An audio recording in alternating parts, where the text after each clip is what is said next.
Assalamualaikum warahmatullahi wabarakatuh. Perkenalkan, nama saya Aris Trisnanda dari Prodi Manajemen W1. Pada kesempatan kali ini, saya akan sedikit memaparkan mata kuliah Manajemen Logistik.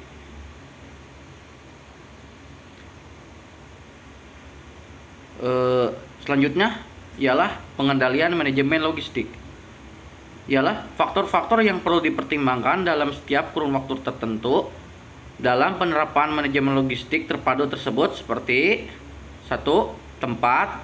Hal ini merupakan basis dari semua kegiatan organisasi. Oleh karenanya, faktor yang ini harus juga mendapat perhatian tersendiri dari pengelola organisasi.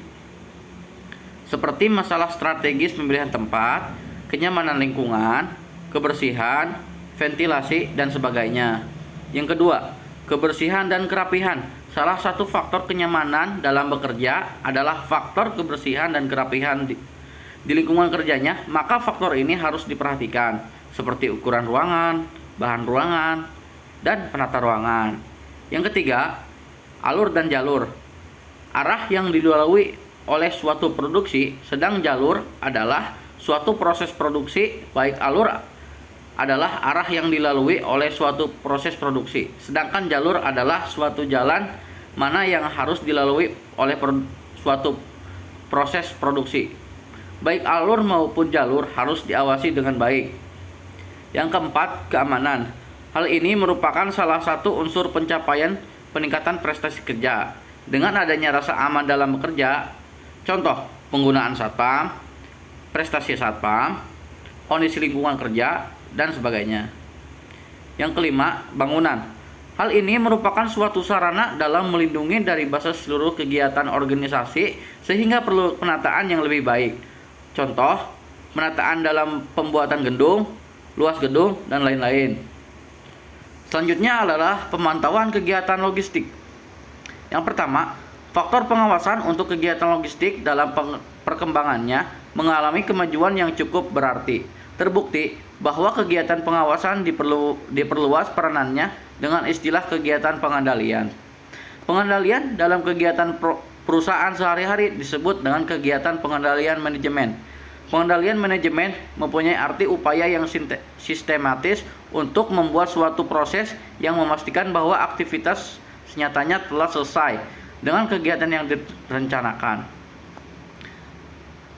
Pengendalian manajemen akan memberikan keuntungan seperti yang pertama, dapat menanggulangi perubahan dari adanya perubahan lingkungan yang cepat berubah. Manajer dapat melacak perubahan tersebut dikaitkan dengan yang akan mempengaruhi terhadap produk atau jasa, ancaman dan peluang. Contohnya, seperti penjahit pakaian akan menyesuaikan model yang banyak digemari oleh pelanggan. Yang ketiga, menciptakan gerakan yang lebih cepat. Satu hal adalah mengenal permintaan pelanggan guna perbaikan dalam perencanaannya, kualitas produk atau jasa maupun kualitas harga, waktu penyerahan. Perusahaan mampu bersaing dan pada saatnya akan menempatkan pada posisi garis terdepan. Contohnya, penjahit pakaian selain memberikan jasa menjahit, juga menyediakan bahan pakaian yang sesuai dengan selera konsumen. Yang menyatukan pekerjaan atau koordinasi pekerjaan. Para manajer yang berwawasan luas akan menghargai keragaman perilaku dan pemikiran dari para bawahannya tanpa membedakan suku, agama, ras. Contohnya seperti penjahit pakaian membagi pekerjaan sesuai dengan keahliannya. Selanjutnya, langkah-langkah dalam proses pengendalian menurut Robert C. Mockler membagi pengendalian dalam 4 langkah sebagai berikut. 1. Penerapan standar selama proses perencanaan. Semua pengendalian sebaiknya ditetapkan dengan istilah yang mudah, jelas, dapat diukur, dan waktu pelaksanaan dana yang dibutuhkan. Contoh, bagian personalia perusahaan untuk menerima karyawan baru minimal berpendidikan serta 1 laki-laki dan sebagainya. Yang kedua, pengukuran kinerja karyawan akan disesuaikan dengan jenis aktivitas perusahaan.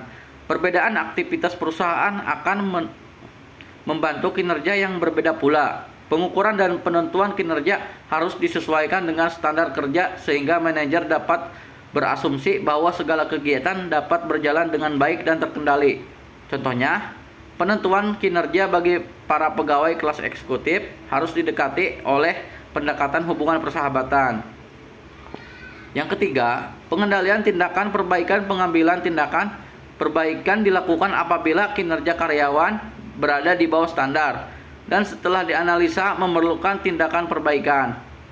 Tindakan tersebut dapat berupa pengadaan perubahan terhadap suatu atau lebih banyak alternatif dalam operasi perusahaan atau mungkin terhadap standar yang telah ditetapkan.